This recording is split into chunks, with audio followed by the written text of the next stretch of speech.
ทำการปกครองอำเภอเมืองลำปางโทรศัพท์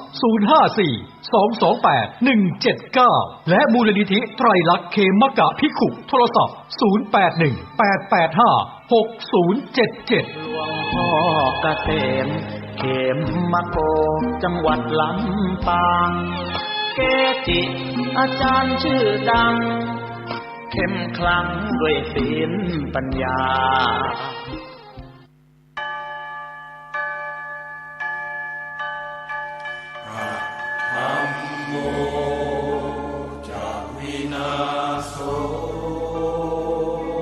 สวนป่าสามัคคีธรรมบ้านสามัคคีตำบลบ้านผืออำเภอจอมพระจังหวัดสุรินทร์ขอเชิญสาธุชนร่วมงานเปิดป่าฟังธรรมในวันที่ 14 และ 15 ธันวาคม พุทธศักราช 2567 กำหนดการ 14 ธันวาคม 9 นาฬิกาเริ่มลงทะเบียน 16 นาฬิกา 30 นาทีทุกภาคส่วนพร้อมในงาน 17 นาฬิกาพิธีเปิดงาน 18 นาฬิกาทำวัดสวดมนต์เย็น 19 นาฬิกาเริ่มการแสดงธรรมโดยพระเถระครูบาอาจารย์ตลอดทั้งคืน 15 ธันวาคม 4 นาฬิกาทำวัดสวดมนต์เช้า 5 นาฬิกาพักทำกิจส่วนตัว 6 นาฬิกา 30 นาทีทำบุญตักบาตรพระสงฆ์สามเณร 7 นาฬิกาฉันภัตตาหารรับประทานอาหารมอบทุนการศึกษาเด็กนักเรียนเป็นอันเสร็จพิธีพระเถระที่แสดงธรรมมีดังนี้พระครูศรีธีราพรรองเจ้าคณะจังหวัดเลยพระครูบูรพาธรรมบัณฑิตวัดหนองโมงบูรพารามพระครูอุดมวรานุวัตรวัดศรีอุดมวงศ์พระครูจริยสารธรรมวัดป่าจริยธรรมพระครูประภัตสมาธิคุณวัดป่าบ้านผือพระครูปริยัติสุทธิวงศ์วัดหัวงัวพระครูปริยัติโพธิธรรมวัดอารามมงคลพระอาจารย์ฉลัดสุจิตโตวัดถ้ำแฝดพระครูสมุนิติศาสตร์ยานิสโรวัดบ้านคูนพระมหาบุญทันปัญญาวุฒโธวัดบุญนำมาเมตตาคำจุนพระอาจารย์สอนเพชรจันทโชโตอุทยานธรรมวังวิโมกข์พระครูสมุหารปัญญาธโรวัดป่าอาเจียงพระอาจารย์สรายุทธสิริสาโรวัดท่าพระยาจักรและองค์สรพจน์สุนทรวัดธรรมปัญญารามจึงขอบอกบุญขอเชิญชวนสาธุชนร่วมเปิดป่าฟังธรรมและขอเชิญท่านผู้ใจเป็นกุศลร่วมจองเป็นเจ้าภาพภัตตาหารเจ้าภาพโรงทานเจ้าภาพน้ำดื่มน้ำปานะเจ้าภาพกันเทศบูชาธรรมเจ้าภาพอื่นๆหรือร่วมบริจาคสมทบบุญได้ตามกำลังทรัพย์ตามกำลังศรัทธาของท่านสอบถามรายละเอียดได้ที่ 094-662-6935 ผู้ใจกุศลที่อยู่แดนไกลโอนสมทบบุญได้ที่บัญชีธนาคารไทยพาณิชย์เลขที่บัญชี 114-214-9897 ชื่อบัญชีพระประหลัดณรงค์ฤทธิ์ร่วมสั่งสมบุญทานบารมีร่วมงานเปิดป่าฟังธรรมในครั้งนี้ได้บุญบารมีมหากุศลใหญ่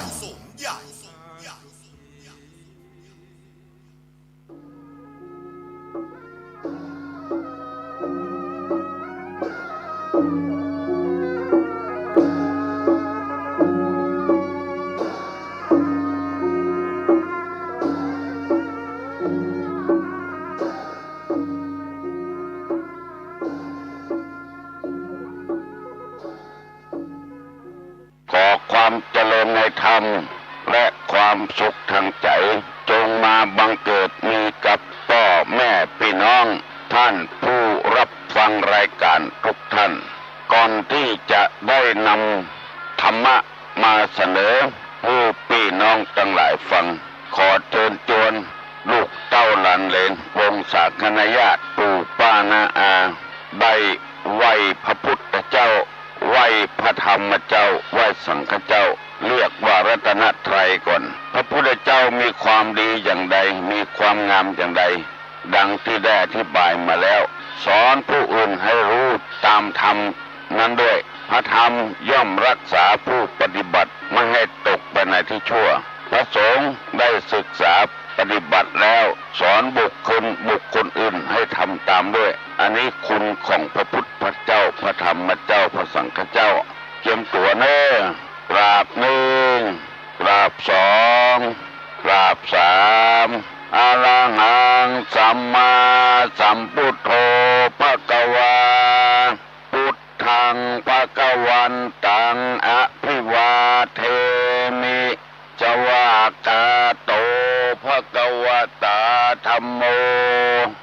ธัมมังนัมมัสสามิสุปฏิปันโนภะคะวะโตสาวกสังโฆสังฆังนะมามิอันตมยังพุทธัสสะภะคะวะโตบุพพาภคณะมะกะลังกะโรมะเสนะโมตัสสะภะคะวะโตอะระหะโตสัมมาสัมพุทธัสสะนะโมตัสสะภะคะวะโตอะระหะโตสัมมาสัมพุทธัสสะนะโมตัสสะภะคะวะโตอะระหะโตสัมมาสัมพุทธัสสะพุทธังสารนังกัจฉามิธัมมังสารนังกัจฉามิสังฆังสารนังกัจฉามิตุติยัมปิพุทธังสารนังกัจฉามิตุติยัมปิธัมมังสารนังกัจฉามิตุติยัมปิสังฆังสารนังกัจฉามิตติยัมปิพุทธังสารนังกัจฉามิตติยัมปิธัมมังสารนังกัจฉามิตติยัมปิสังฆังสารนังกัจฉามินะโมตัสสะภะคะอิติปิโสภะคะวะอะระหังสัมมาสัมพุทโธวิชชาจารณะสัมปันโนสุขโตโลกาวิตูอนุตตโลปุริสธรรมสารถิสัทธาเทวะมนุษสานังพุทโธภะคะวะติสวากาโตภะคะวะตาธัมโมสันติติโกอากาลิโกเอหิปัสสิโกโอปันนะยิโกปัจจตังเบติตาโปวินโยงิติสุปฏิปันโนภะคะวะโตสาวกสังโฆอุจุปฏิปันโนภะคะวะโตสาวกสังโฆญาญาปฏิปันโนภะคะวะโตสาวกสังโฆสามิจิปฏิปันโนภะคะวะโตสาวกสังโฆญาติตังจัตตาลิปุริสะยุคานิอัตถบุริสะบุคลาเอสาภะคะวะโตสาวกสังโฆอาหุไนโยปาหุไนโยตักขิไนโยอัญจลิกาละนิโยอนุตตะลังปุญญเกตังโลกัสสาติกราบหนึ่งกราบสองกราบสามเอาแล้วได้ไหวพระพุทธพระธรรมพระสงฆ์เป็นสิริมงคลกับตัวเฮาเองและคนที่อยู่ในครอบครัวของเฮากินข้าวด้วยกันกินน้ำด้วยกันนอนด้วยกันจับสังคมพี่น้องเพื่อนบ้านไกลเฮียนเคียงการเดินต่างการทำมาค้าขายคือเป็นสิริมงคลหมดเพราะได้ไหวพระพุทธเจ้าพระธรรมพระสงฆ์แล้วดังได้กล่าวมาพระพุทธเจ้านี่สอนจะใดพระองค์ทรงสอนว่าเพื่อจะให้คนฟังนั้นรู้ยิ่งเห็นจริงในธรรมที่ควรรู้ควรเห็นถ้าฟังแล้วบ่ได้สนใจก็บ่มีสาระประโยชน์อันใดอย่างตุลุงนำมาเสนอฟังก็หูแต่ใจกึดไปอย่างหนึ่งมันก็หาสาระหาประโยชน์ได้น้อยเดียวเพราะฉะนั้นถ้าฟังเต็มที่ด้วยจิตใจตัวไผอย่าอู้ไผอย่านี่ยังก็ตามใจไผเอาตั้งใจฟังได้ความรู้ตัวอันนี้เป็นหงว่าตั้งใจฟังสุดโสสังรัพเตปัญญังฟังด้วยดีย่อมได้ปัญญาฟังบัดดีฟังบัดเกิดใจตัวก็บ่เกิดความรู้หยังแล้วข้อที่สองว่าทรงสั่งสอนมีเหตุที่ผู้ฟังตึกต้องอาจทำความเห็นจริงได้บัดใจว่าสอนไปเลยต้องมีเหตุมีผลและทรงสั่งสอนเป็นอัศจรรย์ผู้ปฏิบัติตามย่อมได้ประโยชน์ ตามธรรมสมควรที่แกทำอันนี้เป็นต้นตู้ลุงจะทบทวนตั้งแต่เก่าแต่เงามาแล้วมีปัญหาอย่างที่เปิ้นตอบกันในโรงเรียนตู้ลุงจะอธิบายก่อนแล้วก็จะถามว่าลุงที่เคยอธิบายแล้วมีคนตอบน้อยก็เพราะว่าบ่ได้สนใจฟังขว้างเนี่ยฟังเป็นเทศวิทยุตรงวันก็ฟังขว้างตามที่ตึกตองวันนี้มีอยู่2 คนมีพิษสมัยบ้านดอนตันอันนี้ฟังโดยกึดใจโดยเกิดความรู้โดยตอบโดยแล้วก็มีบ้านเย็นบ้านศาลาถามอันใดก็ได้อันนี้ว่าฟังโดยกึดโดยพิจารณาโดยเหลือกว่านั้นนี่ถามบ่ใครรู้เรื่องเพราะว่าฟังคือมันผ่านหูผ่านใจตุลุงอยากจะให้คนมีความรู้กูคนเรื่องธรรมะธรรมโมนี่เป็นหน้าฟ้าใหม่ถ้าเปิดสอบธรรมศึกษาหมู่นี้สมัครมาแล้วตอบตัวจะได้มีโอกาสเพราะว่าตุลุงมีโอกาสกับเปิ้นแล้วมีหน้าที่ที่สมัครว่าไว้ก่อนที่จะลืมก็คือทำไม่อย่างที่มีบุญคุณกับคนนักและก็ใจเวลาใดทำที่มีบุญคุณกับคนนักก็คือมีสติกับสัมปชัญญะสติแปลว่าความระลึกได้สัมปชัญญะแปลว่าความรู้ตัวอันนี้มีบุญคุณกับคนนักข้อที่2ว่าทำที่คุ้มครองโลกนี้อยู่คำว่าโลกนี้บ่ได้หมายถึงโลกมนกลมไม่ใช่โลกคือหมู่สัตว์ทั้งหลายคือตั้งแต่คนเป็นต้นไปอันนี้คุ้มครองสัตวโลก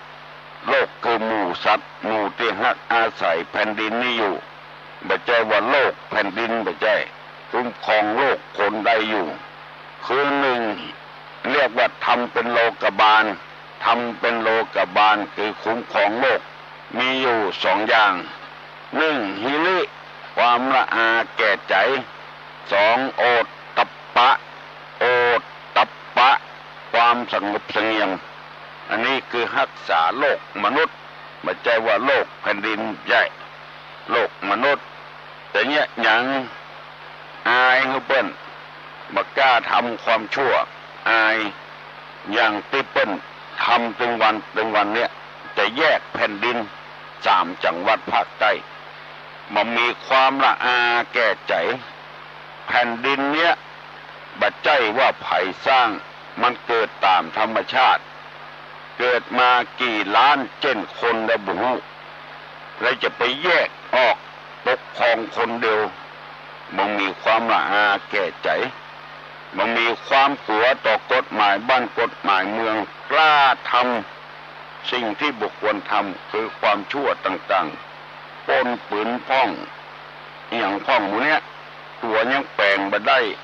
ขนาดปืนที่จะมาแย่งเอาบ้านเอาเมืองก็ยังแปลงบ่ได้ไปเสาะลักเสาะปล้นของเพิ่นมันมีความละอาแก่ใจจึงกล้าทำไปเมืองใดถ้ามีความละอาแก่ใจก็บ่กล้าทำก็อยู่อย่างสันติภาพอยู่อย่างสงบแล้วต่อไปก็ทำให้งาม2อย่างทำอะไรทำให้คนสะสวยงดงามคำว่างามนี่คืองามที่จิตที่ใจจะบ่ใช่งามใบหน้างามจิตงามใจนี่มันอยู่เมินตายไปแล้วก็ยังมีคนอวดคนอ้างอยู่คนสรรเสริญยกยออยู่งามต่างนอกนี่เครื่องประดับประดากาเนี่ยแต่งเนื้อแต่งตัวกามันงามชั่วครั้งชั่วคราวเมื่อเอามาใส่พอออกแล้วก็มีความหมายแล้วใส่ไปเป็นอันตรายกับตัวทั้งซ้ำโดนจี้โดนปล้นก็เพราะทรัพย์สมบัติภายนอกสมบัติภายในเนี่ยความงามภายในเนี่ยไอ้แย่งเอาไปได้1ขันติความอดทน2โสรจะความสงบเสงี่ยมมาเปิดเจอลงไปแล้วบุคคลหาได้ยาก2อย่างบุพการีผู้ทำบุญคุณไว้ก่อนกตัญญูกตเวทีตอบแทนบุญคุณของเพิ่น อันเนี้ยสักกรรมหนึ่งตุลุงจะเอาปัญหามาถามแล้วช่วยกันตอบกรรมหมู่นี้แล้วในทัศนะของพุทธศาสนานี่ในโลกนี้มีแก้วอยู่กี่แก่นถามว่าตอบว่ามี3 ดวงคือพระพุทธเจ้าพระธรรมและพระสงฆ์แล้วถามว่าคุณของพระแก้วเจ้าทั้ง3มีอย่างพ้องคุณของพระพุทธงูดีงูชอบแล้วสอนผู้อื่นคุณของพระธรรมสอนให้คนอื่นบัดตกไปในที่ชั่วคุณของพระสงฆ์เป็นผู้ปฏิบัติตามคำสอนพระเจ้าแล้วสอนผู้อื่นให้รู้ตามด้วยอันนี้คุณของพระสงฆ์กับอาการที่พระเจ้าทรงสั่งสอน3 อย่าง1ทรงสั่งสอนเพื่อจะรู้แจ้งหันจริง2มีเหตุที่ผู้ฟังอาจตองให้ตามความจริงได้และข้อสุดท้ายจิตพระทรงสั่งสอนเป็นอัศจรรย์คือผู้ปฏิบัติตามย่อมได้ประโยชน์อันนี้ได้นำมาเสนอพี่น้องทั้งหลายแล้วเรื่องเกี่ยวกับธรรมะในทางพระพุทธศาสนาเป็นข้อแล้วต่อไปนี้จะได้นำเอากรรมเก่ามาเสนอพ่อแม่พี่น้องทั้งหลายทำกรรมโบราณเปิ้นว่าอย่าไปตึดกระแสอย่าไปแผ่หูตวานอย่าไปลวานผนมอย่าไปถมสมุทรอย่าไปขุดธรณีอย่าไปคุยสมณะอันนี้เป็นกรรมเก่าโบราณตึดกระแสแผ่ตวานลวานผนมถมสมุทรขุดธรณีคุยสมณะอันนี้เมื่อเราเป็นคนนี่เราจะไปเนี้ยตึดกระแสก็คือตึดแม่น้ำติงแม่ตึดเอาไว้อย่างหมดบ่ให้ไหลล่องไปที่ไหนสักเม็ดอันนี้เรียกว่าตึดกระแสตึดหนทางน้ำอันนี้ก็หมายถึงว่าคนที่มันจะได้อยู่นั่นแล้วเล่าไปขวางลาบมันเนี่ยบ่ให้เปิ้นได้สักกำตัวได้คนเดียวสมมติว่าเพิ่นไปซื้อบะม่วงไว้ต้นนึงเพิ่นซื้ออยู่200 บาทแล้วเพิ่นจะได้กำไรอยู่แล้วเอาไปตัดหน้าเพิ่นเนี่ยซื้อ300 บาทเนี่ยอันเนี้ยไผอย่าไปเนี่ยไปตึดเพิ่นไผได้แล้วก็แล้วไปไผบ่ได้ก็กล้วยเสาะหาทำไมต่างมีหลายเส้นอยู่ที่เราจะถึงความประสงค์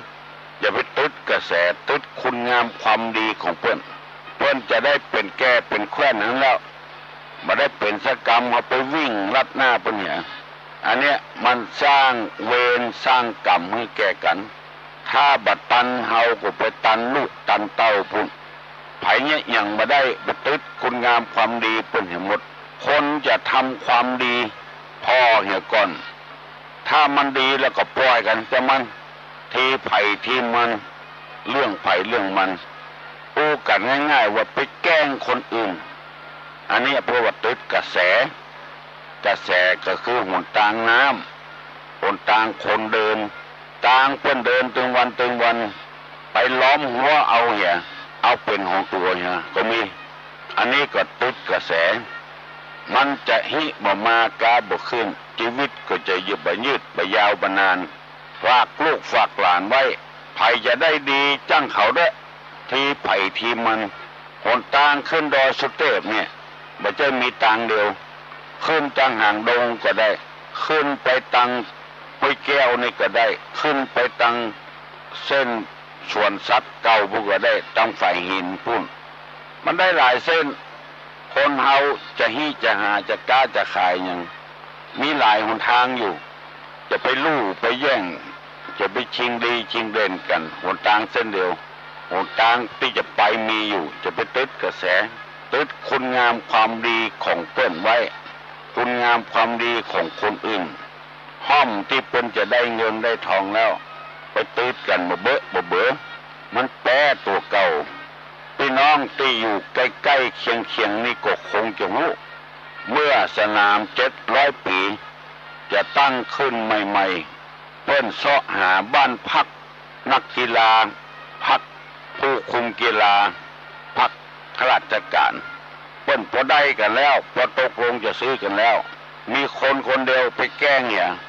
ก็เลยบ่ได้ขึ้นได้ขายสักกำตายที่สุดมาก็อายุบ่ยืนเสี่ยงชีวิตไปเห็นแล้วอันนี้อย่าไปติดกระแสแม่น้ำที่อำเภอแม่ริมวันนี้ก็มีติ้งเอาคันดินไปกั้นไว้ให้หมดติดไว้เพื่อเก็บน้ำไว้เสียฝนตกลงมาตกหนักละมาน้ำท่วมเขื่อนกั้นเขื่อนเจาะเป็นโหตัวน้อยแต่มันปุดมันบังขึ้นมาบ้านจองของตี้นี่ล้มละเนระนาดหมดรถถีบรถเครื่องอยู่ในคิดเปอะคิดตมบุญเอาออกมาได้ละไปติดกระแสจำไว้เนอะไผ่มีกระดาษมีปากกาจดไว้แล้วเตอะข้อแรกนี่ว่าจะไปติดกระแสติดคุณงามความดีของเปิ้นจะได้บวชได้เป๊กอยู่นั้นแล้วไปแกล้งปัญญามาได้บวชได้เป๊กสกรรมมันไม่ใช่คนคนเดียวพ่อแม่เปิ้นแถมเจ็บช้ำเจ็บอกเจ็บใจซ้ำแล้วซ้ำเล่าบางคนนี่เป็นอย่างนี้เพราะบ่มีไผสั่งบ่มีไผสอนไม่มีไผฮื้อข้อมูลเลยเป็นลูกกันเป็นเอากันง่ายๆอย่างบ้านสองบ้านสามบ้านเฮาตึงวันเนี่ยแต่ก่อนดีเนี่ยอย่างช่วยกันแห่บอกปืนบอกไฟก็ช่วยกันมีการมีงานก็ช่วยกันเมื่อเข้าเปิ้นมีการเลือกแกเลือกผู้ใหญ่บ้านเลือกอบต.ล้นไปตัวเปิ้นคนอื่นได้ตัวบ่ได้เกลียดแล้วโคตรแล้วเคยช่วยการวัดการว่าช่วยการบ้านการจองบ่ให้ช่วยละมือเลยตีนมือประตกประเสียงหาว่าเจ้าบ้านบ่มองความดีของตัวเองอันเนี้ยหลวงพ่อวัดป่าดาราพิโรมเพิ่นว่าความดีทำความดีเพื่อหวังความดีจะอับปีตลอดชาติเพิ่นว่าอันทำความดีเพื่อต้องการความดีจะอับปีตลอดชาติแข่งอย่างกับเปิ้นก็บ่ได้แล้วก็ไปใส่ร้ายป้ายสีว่าเปิ้นโกงเปิ้นซื้อคะแนนหมู่เนี้ยเลยใจอ่อนบักกล้าบักใครเนี่ยอย่างละงานวัดก็บักใครเนี่ยใครทำละงานการบ้านการจองก็ไปทำละบ้านเคยอยู่ดีๆแต่เลยอย่างเงี้ยเมื่อตัวไปได้ก็เลยบักใครเนี่ยเรียกเนี่ยการว่าช่วยบ้านช่วยวัดอย่างละอันเนี้ยเป็นวัดติดกระแสกันใครเป็นป้อยเขาเป็นไปเหี้ยบัดถ้าลู่เป็นกันนะเงินเดือนไม่ใช่เป็นหมื่นเป็นแสนคือทำใจไว้คือสบายใจไว้อันนี้เป็นวัดติดกระแสอย่าไปติดกระแสนี่ก็คือกระแสน้ำเพิ่นจะเดินนี่เพิ่นเดินไปเหี้ยเฮาบ่ได้เป็นผู้ใหญ่บ้านก็บ่เป็นนะบ่ถ้าแกล้งไผอะถึงวันนี่มันบ่สนับสนุนกันแล้วมันแน่จะแกล้งกันทำความดีอย่างบ่ได้แกล้งกันทำไมถึงบ่แกล้งจึงไปแกล้งเพิ่นเพราะความบ่รู้เพิ่นจะทำความดีที่ไหนไปไล่เปล่าเพิ่นให้หมดเป็นอย่างอันอย่างอี้คนที่ทำความดีหรือทอดใจเพราะความบ่รู้ตัวเก่าเพราะบ่มีไผสอนอันเนี้ยติดกระแสเพราะบ่มีไผสอนวันนี้ตุลุงนำมาสอนนำมาแนะนำคนต่างไผ่ต่างมันอันนี้หมายถึงความดีนะอันหมายถึงความดีไผ่จะทำก็ให้ไผ่ทำอันความบดีนั่นก็ควรจะห้ามปรามกันได้เพราะมันบดีกระแสที่บดีอันใดมันเน่ามันเหม็นเขาควรจะตุดไว้ถมไว้บ่ให้มันเกิดมีกระบ้านกระจองขี้ลักขี้จกของเปิ้นไม้ในสวนเปิ้นต้นเดียวเขาก็บ่ได้ปลูกไปลักไม้เปิ้นเอามาใจมาสอยไปลักกินนอกกินนางของเปิ้นซึ่งบ่ใจไม้เฮาบ่ใจสวนเฮาอันนี้ตกอยู่ในนั้นหมดอ่ะเพราะฉะนั้นจะต้องห้ามปรามกันพ้องอดตายปันใดก็จะไปเงี้ยจะไปลักไปจกของเปิ้นเสียนิสัยมันเข้าไผ่เปิ้นก็รู้เส้นถึงบ้านถึงจองไผ่บ่ให้คบหาสมาคมนอนางห่างไม้บ้านเปิ้นไปลักกินของเปิ้นดูง่ายบักกั้นตายนะจะไปเสียนิสัยเกิดมาเป็นคนถึงชาติไปลักของเปิ้นก็ลักของตัวเก่านั่นละลักอกลักใจเปิ้นก็ลักใจตัวเก่านะมักง่ายกินง่าย บ่ทุกข์บ่ยากบ่ลำบากลำบนตี้เพื่อนเสียภาษีอุปีบ่ใช่ตี้สาธารณะอย่างเอาเข้าแพะเข้าป่านี่ไปทำอย่างหน่อไม่ไล่การหน่อไม่บงในกาก็ไปทำอย่างอันนั้นเป็นที่สาธารณะบ่ได้เสียภาษีไปเสาะเห็ดเสาะหั่นในแพะในป่าตัดเอาไม้ในแพะในป่ามาทำประโยชน์เพื่อพ่อกวยมองกวยวันนี้จะนำเอากรรมแต่อีมาเล่าเพื่อพี่น้องทั้งหลายฟังเหี่ยก่อนอย่าไปติดกระแสกระแสสระแอสอเสือและรอเรือไม่กะลันกระแสน้ำหนทางน้ำหนทางเพื่อเตียวไปถึงวันก็ไปติดเพื่อนอย่าบื้อไผ่ได้เตียวคนก็เคยเตียวผีก็เคยเตียวเทวดาเคยเตียวมาได้เตียวหรือเพื่อนกระแสทางน้ำก็ได้ทางบกก็ได้คุณงามความดีของเพื่อนจะได้ก็ปลอดเพื่อนไปได้ไปเหี้ยบอกไฟถ้ามันขึ้นนะมันลดเฝ้ามันได้ถึงหมดไปไหนถึงตกลงดินนะตกเนี่ยหมดปอเวอร์นี่แล้วมดห่างฮักห่างเฮียงทั้งหมดเราต้องทำใจถ้าเอาไปเนี่ยประชดเดือดร้อนมาหลายละเพื่อนมีรถเครื่องใครมีอย่างเพื่อนเงินเดือนก็บ่ได้ไปได้เงินมาไปดาวต่อไปเอาเข้าบางมีอย่างจ่ายหรือเพื่อนถึงเดือนมาเอาเข้าเพิ่งก็ยืดไปหมดโวก็แตกหางก็หักหมดทำ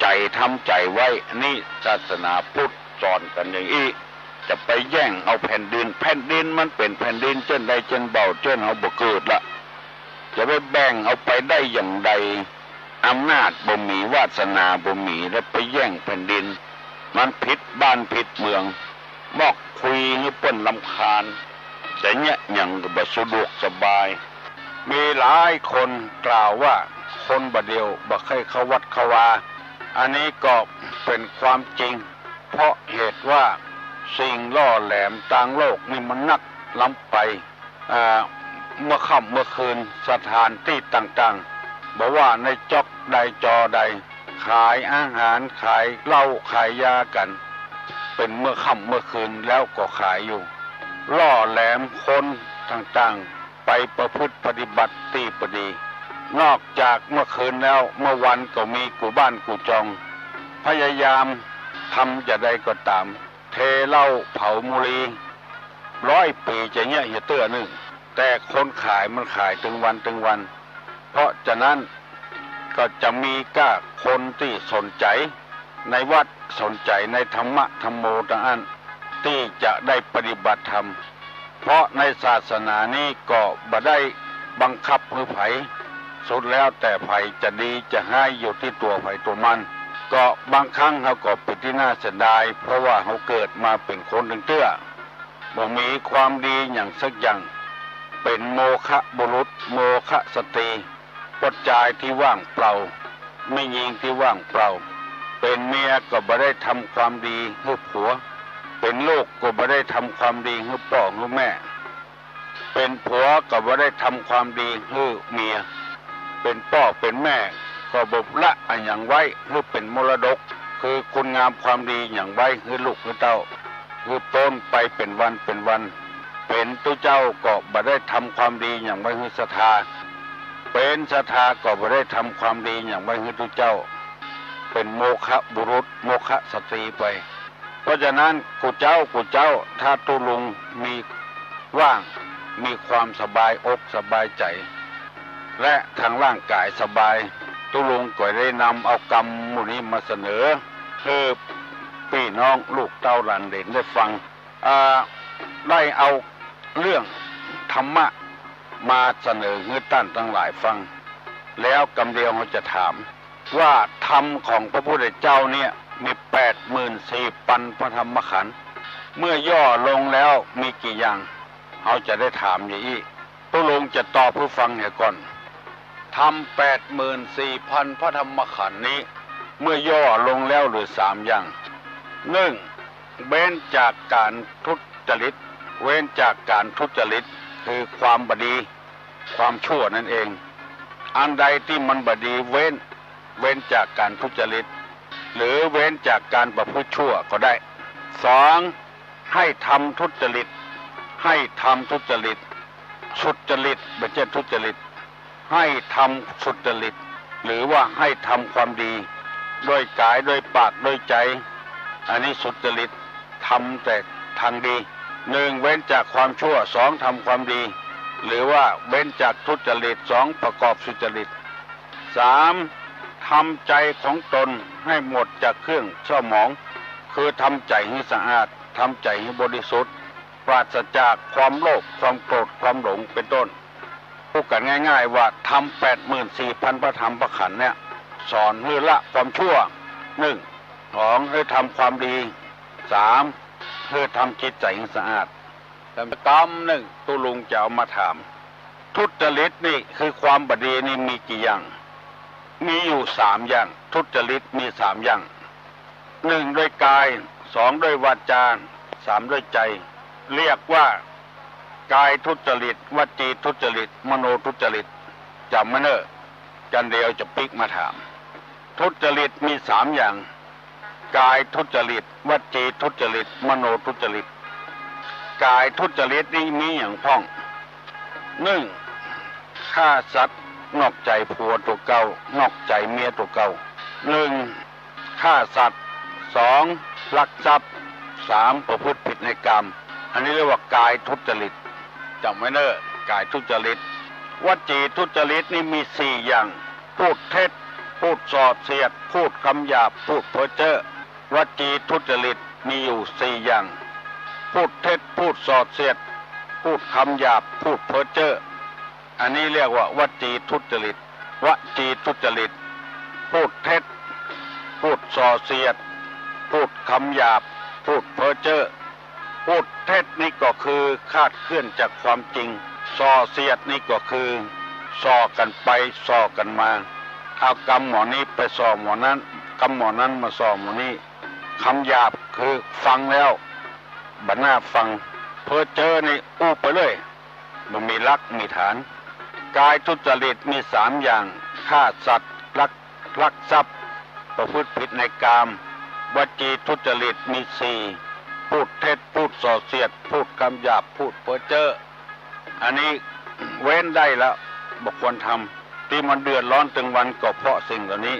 มโนทุจริตมีอยู่3 อย่างโลภอยากได้ของเขาพยาบาทปองร้ายเขาเห็นผิดจากทำนองคองธรรมอันนี้เรียกว่ามโนทุจริต1โลภ2พยาบาท3หันพิษหันความดีหันความบดีว่าเป็นของดีอย่างที่ว่านะทำดีได้ดีมีที่ไหนเนี่ยอันเนี้ยคือเห็นพิษจากทำนองคลองธรรมอันใดเป็นว่าดีมันว่าบดีตรงเนี้ยเรียกว่ามโนทุจริตคิดที่บ่ผิดคิดที่ผิดคิดที่บ่ถูกต้องตัวลุงจะลืมทำกรรมเนอะทุจริตมีกี่อย่างทุจริตมี3 อย่าง1กายทุจริต2วจีทุจริต3มโนทุจริตกายทุจริตมีอย่างพ้องฆ่าสัตว์ลักทรัพย์ประพฤติผิดในกามเล่นจู้ต่อกันบุคคลที่เปิ้นมีห่วงห้ามอยู่มีพ่อมีแม่มีผู้ดูแลมีผัวมีเมียเป็นต้นเรียกว่าประพฤติผิดในกามวจีทุจริตมี4พูดเท็จพูดส่อเสียดพูดคำหยาบพูดเพ้อเจ้อมโนทุจริตมี3โลภพยาบาทเห็นพิษจากคองธรรมอันนี้เป็นกรรมเป็นธรรมะที่เราอยากจะเป็นคนดีเพื่อเว้นจากสิ่งเหล่านี้อาการที่พระพุทธเจ้าสอนธรรมะ84,000 พระธรรมขันธ์ย่อลงแล้วเหลือ3คือ1เว้นจากการทำความชั่ว2ทำความดี3ทำจิตใจให้ผ่องใสเว้นชั่วประพฤติดีทำใจให้สะอาด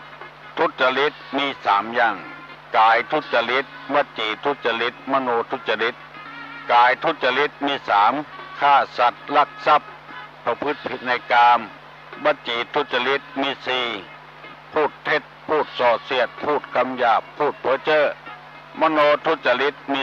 3โลภอยากได้ของเขาพยาบาทปองร้ายเขาเห็นผิด จากทำนองคลองธรรมวันนี้ตุลุงจะได้นำมาเสนอตัวอี้ก่อนแล้ววันหน้าวันพุธจะได้นำมาเสนอต่อไป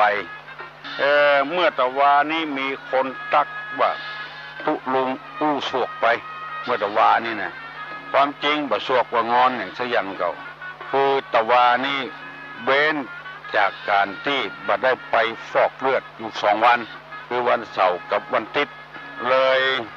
ทำให้มันอ่อนมันใจสั่นมานี่ก็ไปฟอกเมื่อตะวาละวันนี้อู้ม่วนหน่อยบ่สวกบ่งอนอย่างซักอย่างตุลงตึงลดละเลิกแล้วอันสวกอันงอนนี่อันโลภอันโคตรอันหลงนี่เลิกแล้วสบายใจละถ้ายังมัวเมาอยู่ในโลภโกรธหลงอยู่เฮาจะบ่มีความสุขบานหวานใจคำอยู่อย่างนั้นน่ะมาแล้วสักเตื้อเมื่อตะวานี้เอากรรมเก่ามาเสนอพี่น้องทั้งหลายได้ฟังกันแล้วอันสิ่งที่บอกควรทำนี่ตึดกระแสแผ่หูตวานลวนผนมถมสมุทรพุทธรณีปีสมณะได้นำเสนอไปเมื่อเรื่องตึดกระแสคือหมายความว่าจะใดเรื่องตึดกระแสนี่ก็อธิบายกันไปแล้วเป็นที่รู้กันทั่วๆไปแล้วคือตึดหนทางความเจริญของคนเพิ่นจะได้หั่นแล้วบ่คือเพิ่นได้เพิ่นจะรู้อยู่หั่นแล้วบ่คือเพิ่นรู้ตึดคุณงามความดีของคนบ่คือได้คุณงามความดีอย่างสักอย่างอันที่ว่าเมื่อตะวานี้ก็เป็นที่รู้กันทั่วๆไปเพราะฉะนั้นอย่าไปตึดตางเตียวเขาเมื่อเขาเจริญก็ปล่อยเขาเจริญไปเพราะจะได้บ่คือตึดเพราะว่ามันบ่ดีมันจะเป็นพิษเป็นภัยกับตัวเองใครจะได้ดีก็ได้ดีไปใครจะเอาจะได้ก็เอาไปบ่ต้องไปห่วงไปแหนอย่างนั้นอย่าไปห่วงคนอื่นผู้ห่วงตัวเฮาเนี่ยอย่างนักแล้วเฮาจะได้เป็นคนดีมีหลายแล้วแย่งกันชิงกันเพิ่นจะได้อันบ่คือเพิ่นได้สักกรรมตายกับบ่เขาพริกเขาเกลือละอ่อนประจายละอ่อนไม่ยิงเพิ่นจะแต่งงานกันแล้วเพิ่นปลดฮักกันแล้วเอาเพิ่นหนีเอาเงินไปตุบเพิ่นเพิ่นบ่ได้สักกรรมเหมือนน่ะเอาละแค้นต้องชำระด้วยแค้นอยู่บ่ได้ก็ตายโดยบ่สมเหตุสมผลไปตึดกระแสเพิ่นไปตึดคุณงามความดีเพิ่นตุลุงนำมาเสนอไปแล้วจะมันเตอะตำแหน่งก็ดีตำแหน่งแก้ตำแหน่งกำนันอย่างใกล้ๆอย่างน้อยๆเนี่ยตำแหน่งอบต.ตำแหน่งอย่างต่างๆมันเหมือนกับเก้าอี้ที่เขานั่งเนี่ยอย่างนั้นนะก็เอาลูกคนอื่นก็นั่งแทนเนี่ยบางทีแทนเหมือนจะกรรมลูกไปเนี่ยคนอื่นมาแทนแถมเขาถ้าเกิดใจว่าจะอีความแค้นมันจะเกิดขึ้นในใจความบ่ม่วนอกบ่ม่วนใจมันจะเกิดขึ้นปล่อยหน้าที่ไผหน้าที่มันสมัยเมื่อเขาเป็นแก่เขาก็เป็นทำหน้าที่ของเขาอย่างสมัยคนอื่นเป็นก็ปล่อยเพิ่นเป็นไปอย่างเขาก็บ่ยุ่งอ่ะเมื่อเขาเป็นเพิ่นยังมายุ่งที่เขาเป็นเพิ่นเป็นเขาไปยุ่งมันก็บ่ถูกไปตึดหนทางกันไม่ได้ต้องทำหน้าที่ของฝ่ายของมันอันนี้ว่าตึดกระแสข้อที่สองเรียกว่าแพทย์ตะวันทอทหารวอแหวนสระอานอหนูทวารนี่คือประตูคนเฒ่าคนแก่ว่าตวนทวารนี่นะคือตวนทวารนี่คือแผ่ประตูแผ่ตวนกาญะตัวเลนี่ประตูปากวจีตัวเลกาญะตัวเลประตูตั้งกายวจีตัวเลคือประตูตั้งปากมโนตัวเลประตูตั้งใจ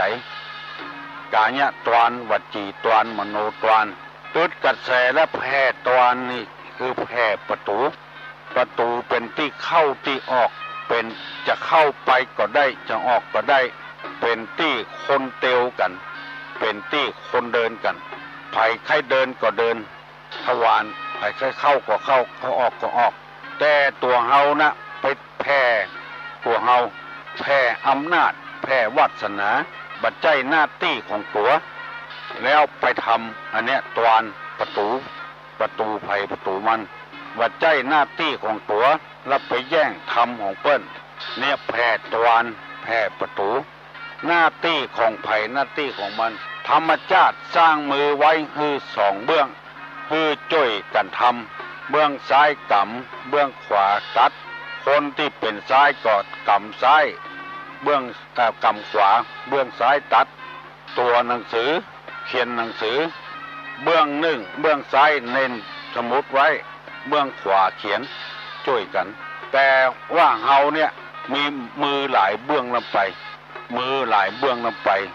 อันใดก็ดีเนี่ยอันใดก็ดีทำแผ่อำนาจวาสนาของตัวเองเมียเปิ้นเอามาเป็นเมียตัวทรัพย์สมบัติของเติ้นเอามาเป็นของตัวอย่างตู้ลุงได้ยินเมื่อตะวาเนี่ยตำรวจมาอู้ฟังไปลักรถถีบเปิ้นถีบไปปะใส่รถเครื่องเอารถถีบละไว้เปียรถเครื่องเปิ้นไปแถมอันเนี้ยแผ่ตวานวันนี้ไผ่บ่ฮู้เรื่องเตื้อว่าเป็นไผวันหน้าขี้ข้างจะเป็นเฝ้าก็ได้แผ่อำนาจวาสนารถถีบก็บ่ใช่ของตัวแล้วเอาไปเปลี่ยนเอารถเครื่องไปแถมก็บ่ใช่ของตัวของได้ให้ในสวนเปิ้นไปลักไปจกกินของเปิ้นอันเนี้ยแผ่ตวานแผ่งูตวานแผ่อำนาจแผ่วาสนาหน้าที่ของไผ่ของมันอย่าไปก้าวก่ายกันห้อมหนูก็หื้อหนูไตห้อมในก็หื้อในเตียวอย่าไปเตียวห้อมเดียวกันมันจะพิษหัวกันรถป้ายแดงรถป้ายขาวเอาไปฮับจ้างคนโดยสาร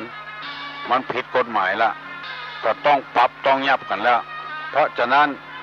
ถ้าจะไปหัวไปเวียงเกาะบกมือตะมือขี่รถ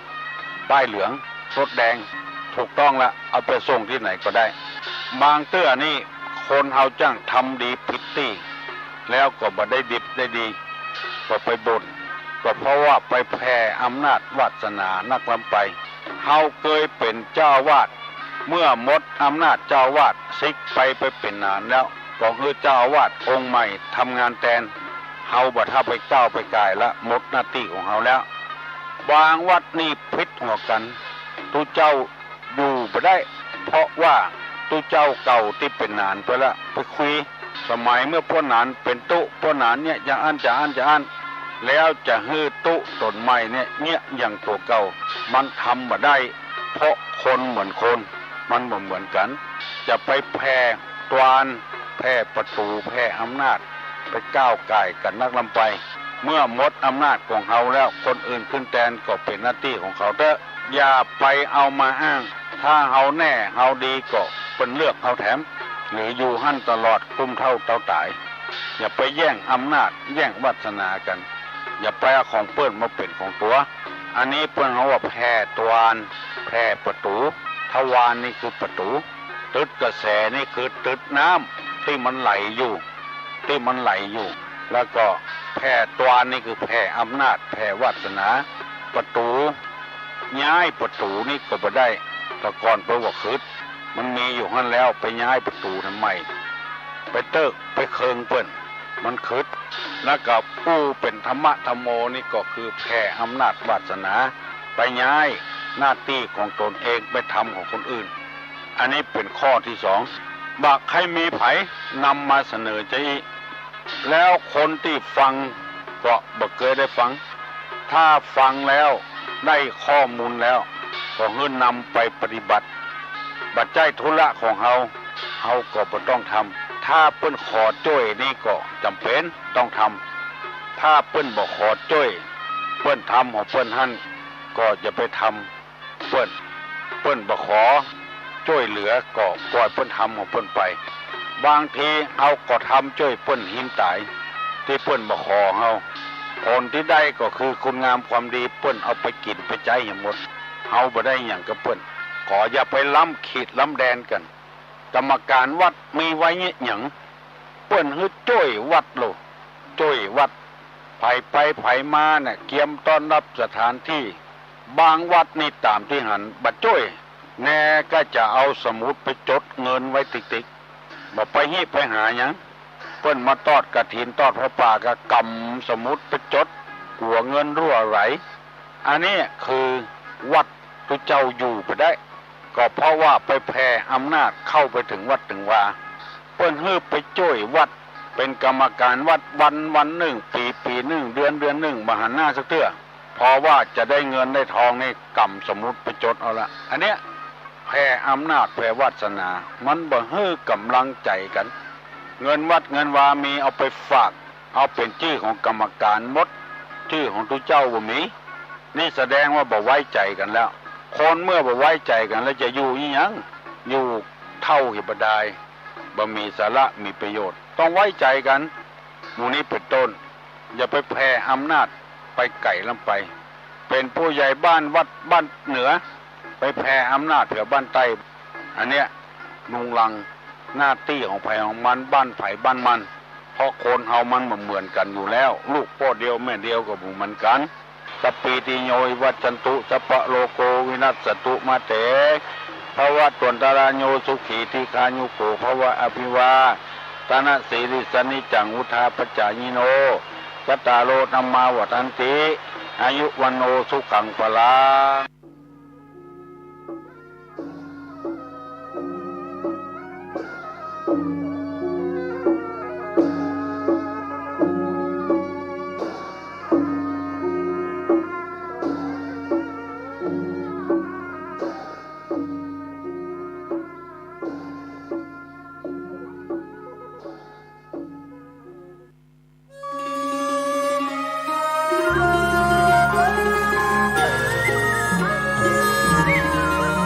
เนื่องในเทศกาลสีสันแสงสว่างแห่งความสุขป่าเวณียี่เป่งลอยกระทงเจียงใหม่ในปีนี้วัดพระสิงห์วรมหาวิหารขอจวนเจริญพรมายังศรัทธานาบุญทุกท่านร่วมบำเพ็ญมหาพลานิสงฆ์ถวายโคมไฟโคมประดับในงานป่าเวณียี่เป่งจำนวน 84,000 ดวงตามจำนวนสังขยานับได้แห่งพระสัทธรรมขององค์สมเด็จพระบรมศาสดาสัมมาสัมพุทธเจ้าที่ได้ตรัสสอนสั่งยังเวไนยชนและเพื่อน้อมถวายบูชาพระพุทธปฏิมาองค์เอกอ้างพระพุทธสิหิงพระสิงห์หลวงเจ้ากับทั้งจักได้น้อมถวายบูชาพระมหาเจติยะพระบรมธาตุหลวงเจ้าประจำปีกัมจตามโรงงูใหญ่โคมไฟโคมพัดและโคมลอยนั้นเจ้าล้านนาใจเพื่อฮื้อแสงสว่างใจนำทางในยามค่ำคืนหรือเอาตั้งเอาแขวนไว้ในศาสนสถานที่เคารพนับถือในความศักดิ์สิทธิ์แห่งพระพุทธศาสนาเพื่อถวายเป็นพุทธบูชาธรรมบูชาสังฆบูชาตามความเชื่อความเลื่อมใสศรัทธาของเจ้าล้านนาที่มีวิถีชีวิตผูกพันในบวรพระพุทธศาสนามีการใช้ภูมิปัญญาจินตนาการประดิษฐ์เครื่องสักการะต่างๆสืบสานพัฒนาต่อยอดให้วิจิตรพิสดารยิ่งขึ้นแล้วนำมาวางตั้งหรือแขวนเพื่อบูชาสิ่งศักดิ์สิทธิ์อันเป็นอุดมมงคลที่ควรเคารพนั้นในวาระโอกาสอันดีงามที่เปี่ยมล้นด้วยความสุขนี้วัดพระสิงห์วรมหาวิหารจังหวัดเชียงใหม่ขอเจริญพรเรียนเชิญทุกท่านร่วมถวายโคม 84,000 ดวงเริ่มงานตั้งแต่วันพุธที่ 1 พฤศจิกายน พุทธศักราช 2566 จนถึงวันเสาร์ที่ 6 มกราคม พุทธศักราช 2567 เพื่อจันโลงสืบทอดพระพุทธศาสนาและวัฒนธรรมประเพณีอันดีงามนี้เพื่อให้เกิดความจำเริญมั่นคงรุ่งเรืองในชีวิตเจริญลาภเจริญยศเจริญใจเจริญยิ่งขึ้นไปตราบกาลนานนั้นแด่เตอสวา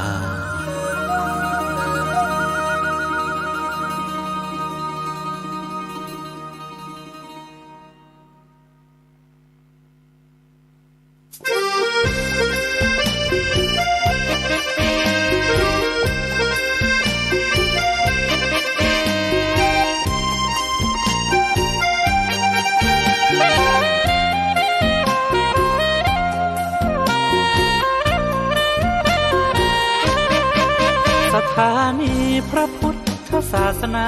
ฝากเสียงลอยมาบอกบรรดาญาติโยมที่มีใจใช้ธรรมชโลมที่มีใจใช้เพลงชโลมบอกบรรดาญาติโยมให้ฟังคลื่นนี้